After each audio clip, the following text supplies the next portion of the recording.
할렐루야. 하나님의 전을 찾은 여러분들에게 하나님의 은혜와 평강이 함께 하시기를 주님의 이름으로 축복합니다. 오늘은 예수님의 마음으로 라고 하는 제목으로 하나님 말씀을 전하겠습니다. 여러분, 빌립보 교회는 바울이 전하여준 복음을 듣고 세워진 교회예요. 바울을 누구보다도 사랑하는 교회였고 끝까지 바울을 협력하고 돌보며 섬겼던 교회입니다.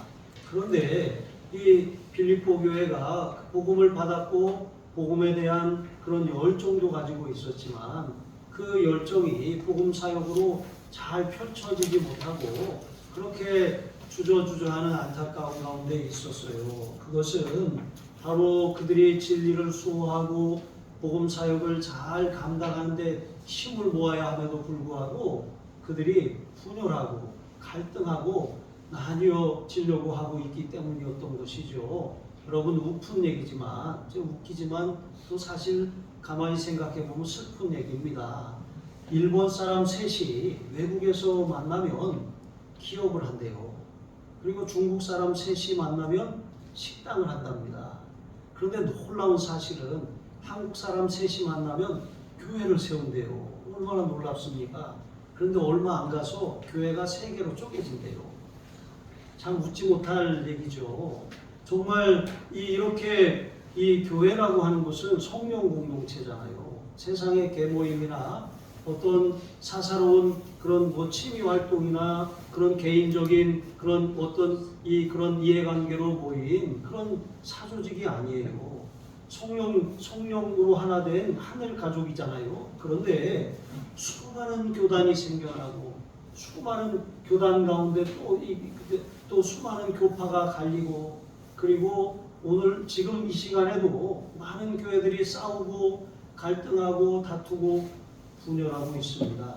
여러분, 복음을 수호하고 복음을 효과적으로 전해야 될 교회들이 내부적인 갈등과 분열로 말미암아 그렇게 신음하고 있는 것이죠. 바로 이러한 상황에서 빌립보 교회를 향해서 바울이 바로 이 편지를 보내게 된 것입니다. 교회가 하나 되어야지만 복음 사역을 잘 감당할 수 있어요. 어떻게 하나가 될 수가 있습니까? 그리스도의 사랑 안에서 이제 우리는 그리스도의 사랑 안에서 하나가 되어야 하는데 여러분, 여기에는 몇 가지 기본적인 원리가 있어요. 우리가 어떤 일들을 이렇게 잘 해결하고 풀어나가고 헤쳐나가는 데 있어서 그냥 보이는 대로 닥치는 대로 하는 사람과 어떤 그런 원리와 원칙을 가지고 그것을 해결하는 사람과는 근본적인 차이가 있는 것이죠.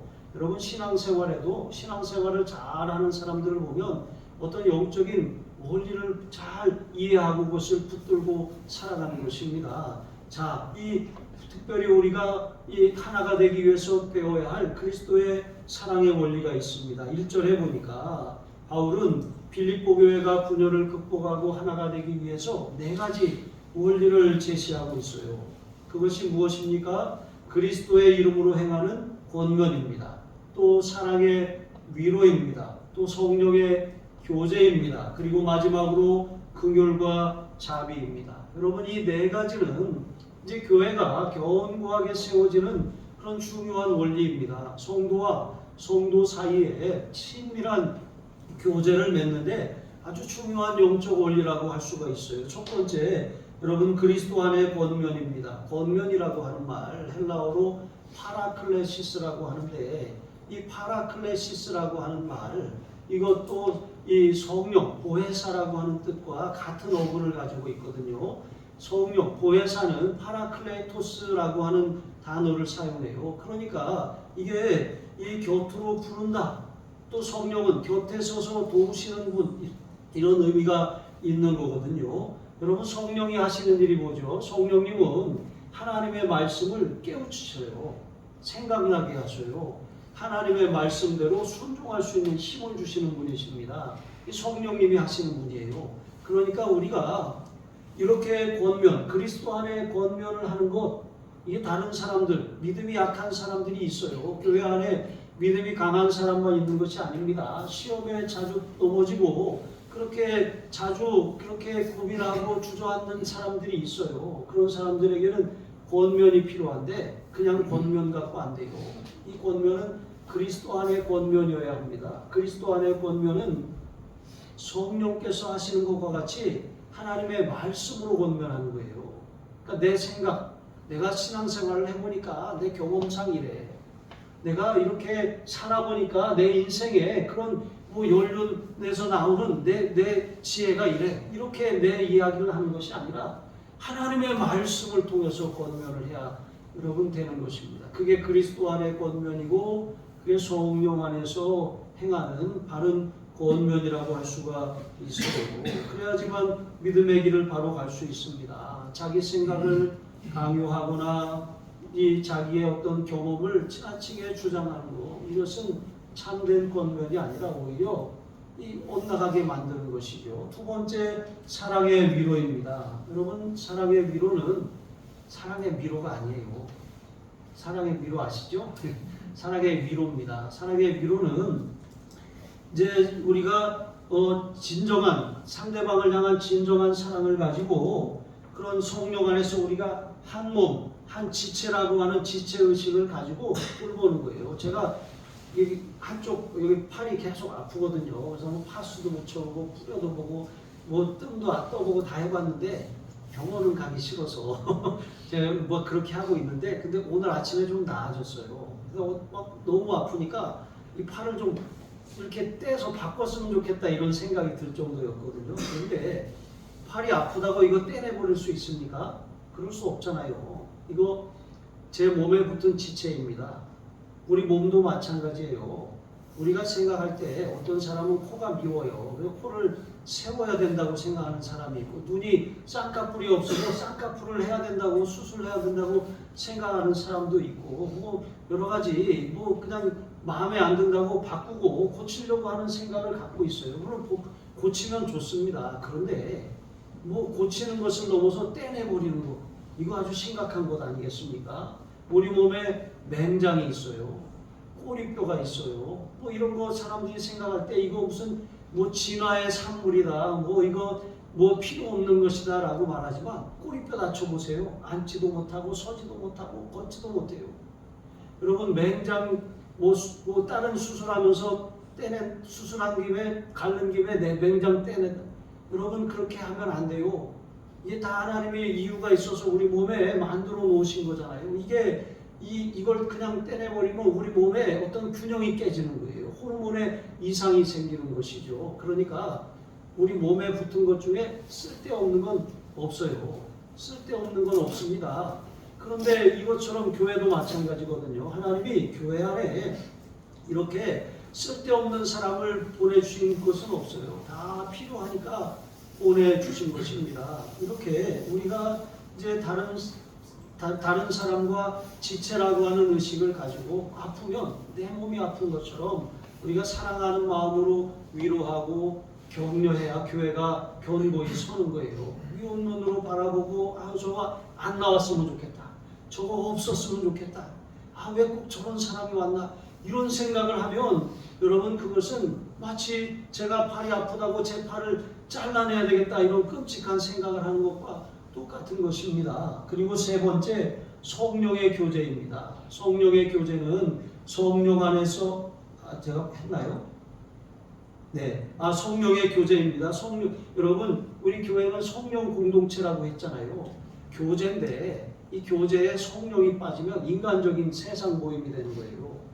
이런 인간적인 교제를 교회에서 계속하면 이 당파가 생기고 파당이 생기고 교회 안에 세력이 되고 기득권이 되고 여기에 문제가 일으키는 거예요.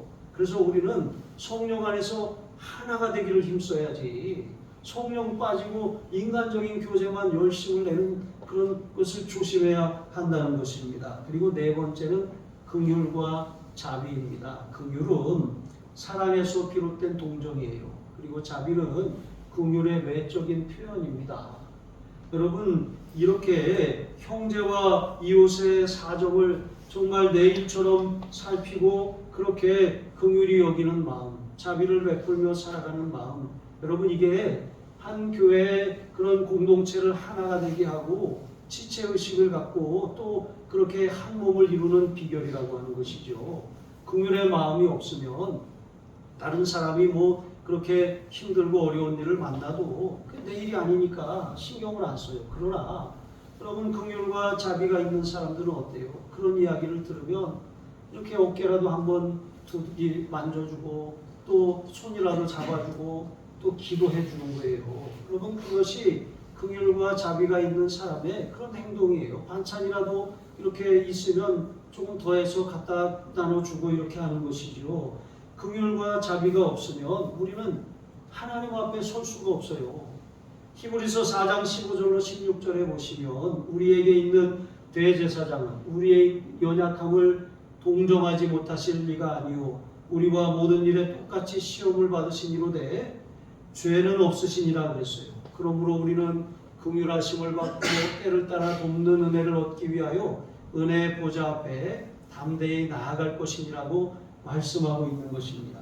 여러분 우리는 예수님을 통해서 하나님이 베풀어 주신 그런 긍휼과 자비를 힘입어서 하나님 앞에 설 수 있는 거예요. 그 은혜를 우리가 받았잖아요. 그럼 우리도 은혜를 받은 사람답게 그 은혜를 흘려보내는 게 맞는 거예요. 날마다 긍휼과 자비를 깨닫는 사람들은 하늘의 긍휼과 자비가 계속 내 안으로 흘러들어오는 사람이에요.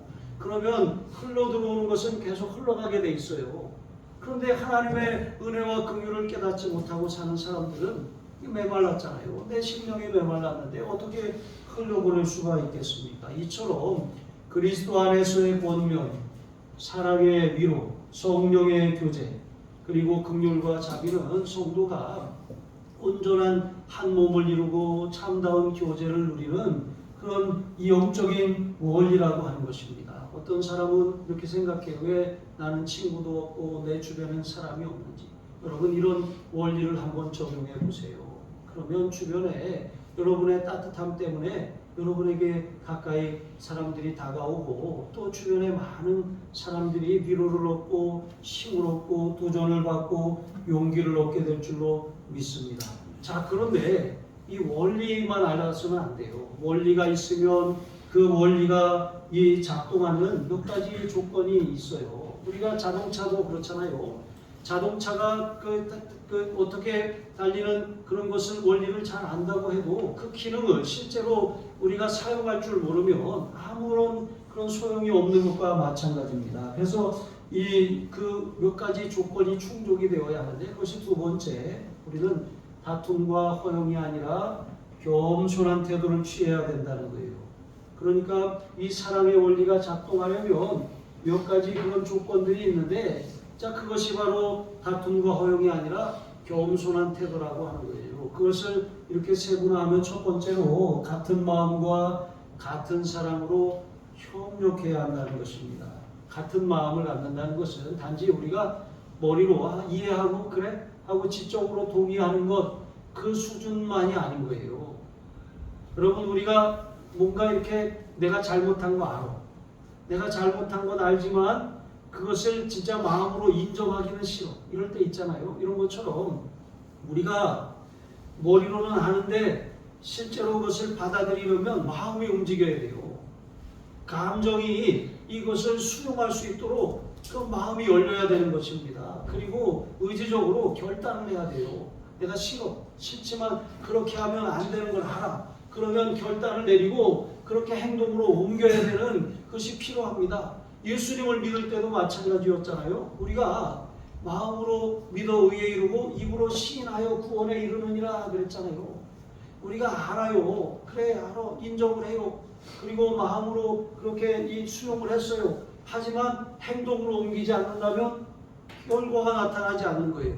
그러니까 우리는 복음의 지식을 들어야 돼요. 머리로 알고 또 그것을 마음으로 받아들여야 돼요. 마음으로 받아들였다면 실제로 그것을 결단하고 행동으로 옮겨야 되는 것입니다. 그래서 여러분이 지금 이 자리에 나와 앉아 계신 것이 아니겠습니까? 마찬가지로 여러분 줄다리기 경기 해보셨죠? 줄다리기 양팀이 두루 이 청군과 백군으로 나뉘어서 그렇게 서로 줄을 당깁니다. 그런데 여기에 중요한 게 바로 호흡입니다.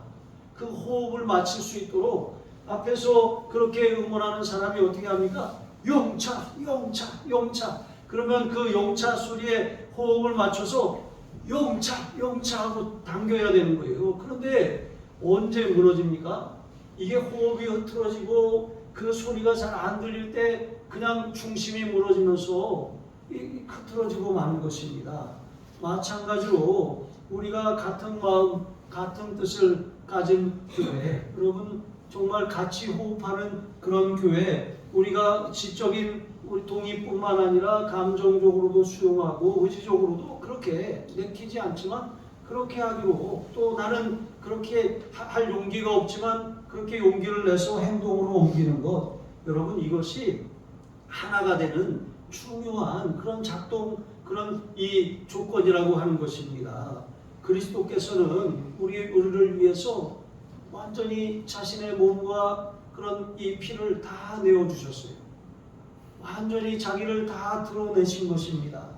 여러분, 우리가 그리스도의 이름으로 많은 일들을 할 수는 있어요. 하지만 거기에 한 마음이 되지 않고 다른 뜻을 품고 열심히 하면 이게 열매가 없는 거예요. 하나님이 기뻐하시는 열매가 없어요. 온갖 일에 분주하고 열심을 내는데 삶의 열매가 없는 이유가 무엇입니까? 한 마음이 되지 못하는 거예요. 교회가 다 쪼개져 갖고 다 자기 일에만 열심이고 하나가 되지 않는다고 생각을 해보세요. 그런 교회가 어떻게 설 수 있겠습니까? 여러분, 그러므로 우리는 먼저 같은 마음과 같은 사랑으로 힘써 협력해야 하는 것이죠. 두 번째, 자신은 낮추고 다른 사람을 높여야 되는 것이죠. 근데 많은 사람들이 거꾸로 살아요. 다른 사람을 나보다 나은 사람으로, 또 배울 점이 있는 사람으로 높이기는커녕 낮은 사람으로 여기고 함부로 대하는 데 있는 것입니다. 로마서 12장 16절에 보면 서로 마음을 같이하여 높은 데 마음을 두지 말고 도리어 낮은 데 처하며 스스로 지혜 있는 체 하지 말라고 했어요. 여러분, 제가 군 생활할 때 그 BOQ가 있고 BEQ가 있어요. 뭐 이렇게 그게 그 하사관들하고 또 장교들 그 식당이잖아요. 그런데 그 하사관 식당에서 이 그 취사병으로 일하는 그런 저희 그 후임병이 있었거든요. 근데 이 친구가 서울의 유명한 횟집에서 그 주방장 보조로 일하다가 그렇게 군대에 왔거든요. 음식을 참 잘해요. 이 친구랑 가깝게 지냈더니 가끔 몰래 불러서 계란 후라이도 해주고 그랬었거든요. 이제 그랬던 기억이 납니다. 근데 이 친구가 자기가 일하던 식당에서 있었던 일을 소개하는, 거기 연예인들이 굉장히 많이 드나들었대요. 근데 이름만 되면 아는 유명한 그런 여자 연예인이 그날 이렇게 왔더래요. 그래서 아주 고급 요리를 시키고 그렇게 나가는데, 또 다른 이 연예인하고 같이 왔는데, 그런데 그분이 계산을 이렇게 하려고 하니까 그 후배 연예인이 언니 오늘은 제가 할게요. 그렇게 하는데 이분이 이렇게 말을 하더라는 거예요. 야, 너 돈 없잖아. 내가 낼게. 이랬다는 거예요. 근데 그 말을 듣는데 이 후배 연예인의 표정이 이렇게 별로 좋지 않더래요. 이제 그것을 이제 저한테 그런 얘기를 들려줬던 기억이 납니다. 여러분, 우리가 다른 사람보다 더 많이 가졌을 수도 있고 더 많이 배웠을 수도 있고 더 많은 조건과 그런 배경을 갖췄을 수도 있어요. 그런데 다른 사람을 배려하지 않는 사람, 다른 사람을 존중하지 않는 사람은 그렇게 말할 수 있는 거예요. 너 돈 없잖아. 물론 그런 뜻으로 한 말은 아닐 거예요. 하지만 상대방이 들었을 때 정말 그렇게 스스로에 대해서 굉장히 부끄러워지게 만드는 말이라면 하지 않는 편이 낫잖아요. 아니야, 다음에 네가 사. 이렇게 하면 얼마나 좋겠습니까? 우리가 다른 사람을 나보다 나은 사람으로 여기는 것, 이거 생활 속에서 이 말하는 습관에서부터 바뀌는 이것이 필요하다는 거예요. 인간적인 것, 내 조건, 내 상황, 그것 가지고 비교해서 너 나보다 못하니까 내 말을 들어야 하고 내가 이렇게 해야 된다라고 생각하는 거, 이게 다른 사람을 나보다 낮게 나은 사람이 아니라 낮은 사람으로 여기는 거예요. 여기서 다툼이 일어난다고 말하는 거예요. 이런 다툼이라고 하는 단어는 자신을 내세우고자 하는 욕구나 그런 강파심을 나타내는 단어예요. 여러분, 이런 다른 사람보다 내가 이 높은 마음이 있으면 자기도 모르게 자기의 어떤 그런 이 생각이나 마음을 거치지 않고 그냥 툭 튀어나와 버려요. 이 본성의 소리입니다. 우리도 그럴 때 있잖아요. 자기도 모르게 갑자기 제어되지 않은 말이 툭 튀어나올 때가 있어요. 이때가 사실은 그게 우리가 입을 막아야 될 그런 순간이라고 하는 것이죠. 우리 안에 다툼이 있다는 거예요. 우리 안에 허영이 있다는 거예요. 그 나도 모르게 통제되지 않은 말들이 아무 걸름 없이 그냥 그렇게 나온다는 것이죠. 허영은 무엇입니까? 그것은 알맹이 없는 영광이라고 하는 뜻이에요. 뭐 예를 들어서 우리가 뭐 어떤 상을 받았다고 생각을 해보세요. 그 상을 받으면 어떤 상은 뭐 다른 어떤 부상과 같은 그런 상금이나 뭐 그런 게 없이도 그 상 하나만으로도 엄청난 가치가 되는 상이 있어요. 그런데 별로 그냥 이름도 없는 상인데 그 상을 주면서 아무런 어떤 부상도 없으면 이게 뭐야? 이거 알맹이 없는 영광이잖아. 이런 생각이 들지 않겠습니까? 제가 병원에 갔다가 병원에 보니까 이렇게 무슨 세계 3대 인명사전에 등재된 의사라고 그렇게 써 있더라고요. 사진하고 걸어놨어요. 그래서 제가 핸드폰으로 이렇게 검색을 해봤어요. 그랬더니 그 세계 인명사전이라고 하는 것 검색해 보니까 그게 한국 사람들을 약간 호구처럼 알고 어떤 돈을 이렇게 요구해요. 그 돈을 내면 거기에 인명사전에 넣어주고 거기 무슨 기념패를 주는 거래요. 그러니까 돈 주고 사는 거죠. 그러니까 이게 조금만 검색해 보면 아는 건데 이게 너무 부끄럽잖아요. 왜 저런 걸 저렇게 우리나라 최고의 대학을 나온 의사가 저런 걸 저기다 붙여놨을까? 이게 별로 보기가 좋지 않더라고요. 여러분 허영이라는 게 그렇다는 거예요. 알맹이가 없는 영광이라고 하는 것입니다. 허영이 들어가면 아무것도 되지 않았는데 마치 무언가를 된 것처럼 착각하게 되는 거예요. 이렇게 자기 이 자만심에 빠지고 자기 영광에 구하면 망상에 사로잡혀서 다른 사람들을 이렇게 아래로 보고 함부로 말하고 그렇게 대하게 되는 거예요. 그러면 장점은 안 보이고 단점만 보여요. 흠만 보이는 것입니다. 그렇게 하면 이 온전히 하나가 될 수가 없는 것이죠. 여러분 우리가 다툼과 허영이 우리 본성 안에 있어요. 우리도 모르게 올라옵니다. 그런 것이 올라오지 않으려면 어떻게 해야 됩니까? 다른 사람의 흠을 찾아내고 이렇게 막 깎아내리려고 하는 그런 눈은 지그시 감으세요. 지그시 감고 오히려 장점을 찾아서 칭찬해 주시기 바랍니다. 세 번째, 우리는 자기 일뿐만 아니라 서로를 돌아보아야 하는 것이죠. 그러니까 자기 실속만 차리지 말고 다른 사람들의 일에도 관심과 신경을 기울이라는 거예요. 내 옆에 있는 사람이 정말 죽겠다고 하는데, 힘들다고 하는데, 아프다고 하는데 그냥 권속으로 듣고 그렇게 하다가 여러분 이 경고음을 듣지 못하다가 어떻게 됩니까? 이제 큰 문제가 생겨나는 거예요. 우리는 마치 이 하나님은 작은 신음에도 우리의 작은 신음에도 응답하시잖아요. 우리는 다른 사람들의 표정이나 다른 사람들이 내뱉는 말이나 다른 사람들이 힘들어하는 그런 소리나 이런 것들을 들을 때 여러분 그것을 무슨 문제가 있나 무슨 어려움이 없나 여러분 이런 마음으로 그렇게 돌보고 서로 돌아보아 사랑과 선행을 격려하는 것 이 세 가지 그러니까 같은 마음과 같은 사랑을 품고 또 자기 자신을 낮추고 다른 사람을 높이며 또 자기 일뿐 아니라 서로를 돌아볼 줄 아는 것 이게 바로 이런 사랑의 원리가 작동하는 그런 이 세 가지 조건이라고 하는 거예요. 자 그리고 세 번째 우리는 주 예수 그리스도의 마음을 품어야 합니다. 원리도 알아요. 또 어떻게 사용하는 작동 그런 기술도 익혔어요. 여러분 우리가 안다고 다 할 수 있습니까? 사랑해야 돼. 이렇게 해야 돼.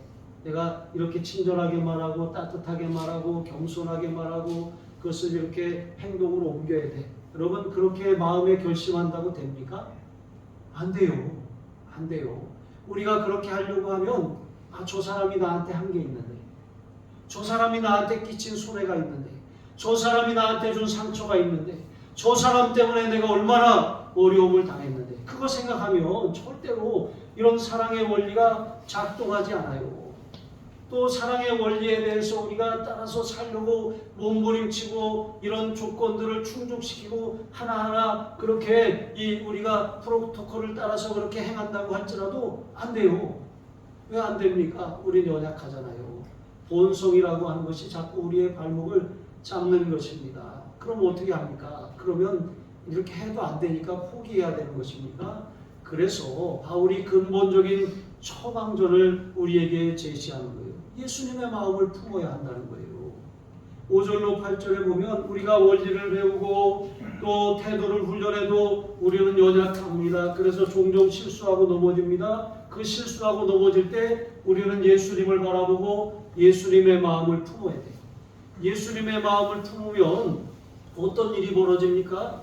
그 예수님을 바라보고 예수님의 마음을 품으면 예수님의 그 마음이 우리 가운데 이렇게 막 흘러 들어오는 거예요. 흘러 들어와요. 그럼 용서할 수 없었던 사람이 용서가 되고, 이해 안 되고 정말 도저히 같이 할 수 없었던 사람들을 품게 되는 거예요. 그 사람을 위해 기도하게 되는 것이죠. 여러분, 우리의 타락한 본성과 우리의 인간됨을 바꿀 수 있는 것은 복음밖에 없어요. 예수님이 십자가에서 행하신 그 놀라운 구원의 복음밖에 우리를 근본적으로 바꿀 수 있는 것은 세상에 없다라고 하는 것입니다. 예수님은 우리의 본성을 바꾸셔요. 예수님은 우리의 행실을 바꾸셔요. 우리의 언어를 바꾸고 태도를 바꾸고 우리의 삶의 본성을 십자가에 함께 못 박으시고 우리로 하여금 정말 주님의 마음으로 이런 사랑의 원리가 잘 작동할 수 있도록 우리를 그렇게 다스려 주시는 거예요. 그럼 예수님의 마음이 어떤 마음입니까? 그는 근본 하나님의 본체시나 하나님과 동등됨을 취할 것으로 여기지 않으셨다고 했어요. 하나님의 본체라고 하는 것은 하나님의 본체 안에 계신 하나님 자체라고 하는 거예요. 하나님 자신이라고 하는 거예요. 여러분, 그런데 하나님은 하나님 되심을 포기했어요. 하나님의 전능하심, 하나님의 전지하심, 하나님의 편재하심, 하나님의 완전하심을 한참씩 포기하신 거예요. 그리고 연약한 사람의 몸을 입으셨어요.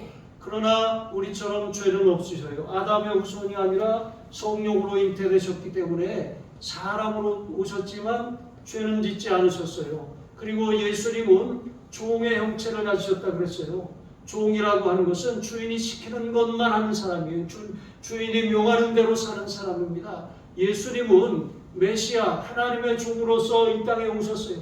하나님 되심을 포기하고 완전한 사람이 되셨을 뿐만 아니라 완전한 사람 중에서도 이 모든 사람을 위해서 하나님의 뜻에 철저하게 자신을 내버리는, 자기를 비우는 케노시스, 완전히 자기를 비하하는 이런 이 버림의 삶을 실천하신 거예요. 내 뜻은 아무것도 없어요. 내 생각은 하나도 없습니다. 온전히 하나님의 뜻에 철저하게 복종함으로 말미암아 우리 하나님을 거역한 우리의 죄를 담당하셨어요. 우리의 죄 문제를 십자가에서 단번에 해결하셨습니다. 죽기까지 복종할 수 있는 거. 여러분, 어떻게 가능합니까? 예수님의 마음을 품으면 가능하다는 거예요. 순종이 안 돼요. 여러분, 아직 예수님의 마음이 아니라 내 마음으로 살고 있다는 거예요. 어떤 부분엔 순종이 되는데 어떤 부분은 순종이 안 돼요.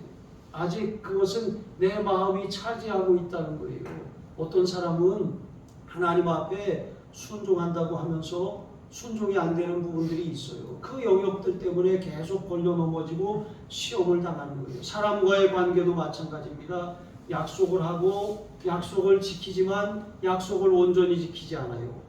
아직 내가 생각하기에 놓지 못하는 것 때문에 사실 관계가 회복되지 않는 것인데 그것을 온전히 지키지 않는 거예요. 그리고 여러 가지 이유와 핑계가 있어요. 자기 합리화를 하는 것입니다. 그러나 상대방이 그것을 알아요.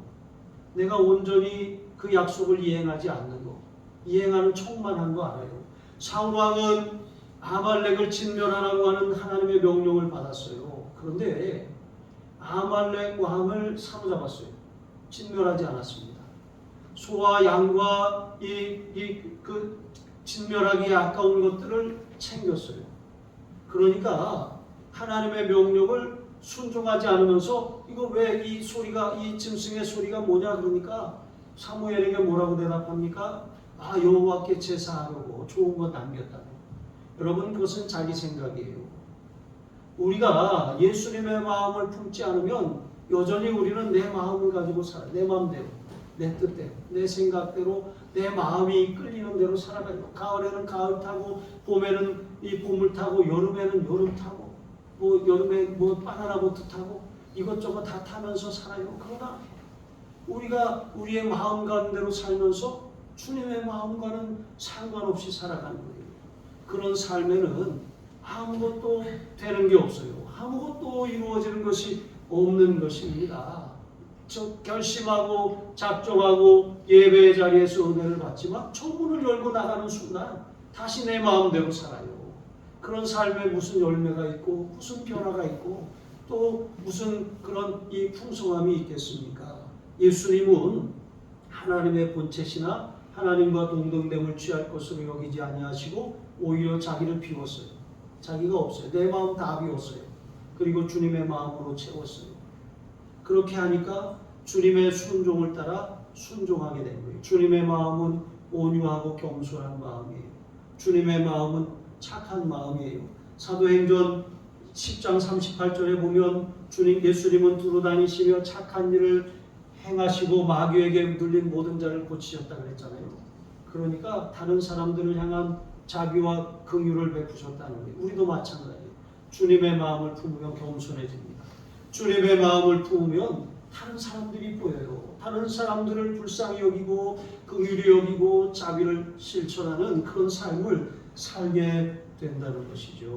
여러분 그러면 기독교는 다 포기하고 비우고 죽어지고 나는 없고 그냥 뭐 이 재미도 없는 그런 이 종교입니까? 그렇지 않습니다. 예수님은 죽기까지 복종하셨어요. 십자가에 죽으셨는데 하나님께서는 예수님을 지극히 높이셨다는 것이에요.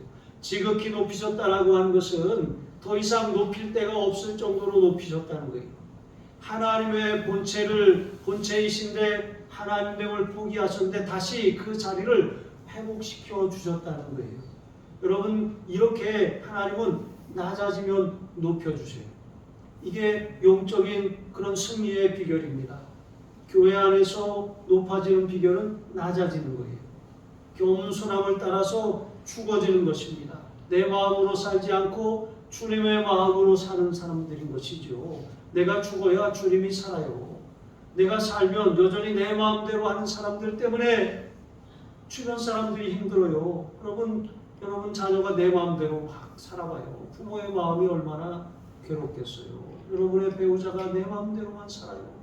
너무 배우자가 괴롭지 않겠습니까? 여러분의 가정에 어떤 한 구성원이 자기 마음대로만 살아요. 자기 마음 가는 대로만 살면 가족의 마음이 아픈지, 가족의 마음이 울고 있는지, 가족의 마음이 상처를 받고 있는지, 가족의 마음이 지옥 같은지 한중에도 없고 자기 마음 가는 데만 살아요. 그러다가 여러분 온통 다 지옥이 되는 것 아니겠습니까? 여러분 야고보서 4장 10절에 보면 주 앞에서 낮추라. 그리하면 주께서 너희를 높이시리라 했어요. 누가복음 14장 11절에 무릇 자기를 높이는 자는 낮아지고 자기를 낮추는 자는 높아집니다. 여러분이 주님의 마음을 품으면 주님의 마음이 이렇게 흘러들어와서 겸손하게 되고 온유하게 되고 다른 사람들이 보이게 되고 긍휼과 자비를 베풀게 되는 것입니다. 그렇게 온전히 하나가 될 수가 있어요. 사랑의 원리가 교회에서도 작동하고 직장에서도 작동하고 또 여러분의 가정에서도 작동하고 여러분의 삶의 현장에서도 작동하게 되는 것이지요. 여러분 그렇게 예수님의 마음으로 사는 바로 여러분 한 사람 한 사람이 바로 보배입니다. 교회를 세우는 보배입니다. 하나님 나라를 확장하는 그런 보배입니다. 기도하시겠습니다. 하나님 아버지 겸손히 낮추지 않고 다툼과 허욕을 따라 살아왔음을 회개합니다. 예수님께서 우리를 위해 사람이 되시고 한없이 낮아지시고 죽기까지 복종하셨듯이 그렇게 살기를 원합니다. 하늘의 미랄이 되어 교회를 세우고 하나님 나라를 세우고 또 믿음의 공동체를 풍성히 세우게 하여 주시옵소서. 하나님, 죽음으로 죄를 이기고 죽음으로 생명을 낳으신 복음의 진리를 우리의 삶에도 적용하며 살게 하여 주시옵소서. 내 마음대로가 아니라 예수님의 마음을 품고 예수님만 바라보고 사랑하며 섬기며 헌신하며 살게 하여 주시옵소서. 감사하며 축복하며 예수님의 이름으로 기도합니다. 아멘.